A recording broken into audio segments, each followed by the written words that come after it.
নাবালিগ অবস্থায় যার বাচ্চা মারা যায়, ওই বাচ্চাগুলিকে আল্লাহ পাক রব্বুল আলামিন কিয়ামতের ময়দানে বাপ মার জন্য বহুত বড় সুপারিশকারী বানায়।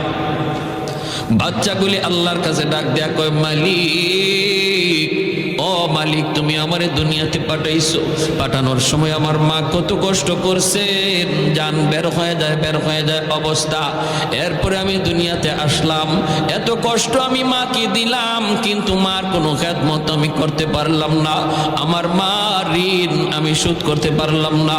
আল্লাহ, আজ যদি তুমি আমাকে জান্নাতে দিতে চাও, আমার মা বাবা সারা জান্নাতে যাইবো না, হয় আমারে বাপ মার সাথে জাহান্নামে দিয়ে দাও, হয় আমাকে আমার বাপ মার সাথে জাহান্নামে দিয়ে দাও।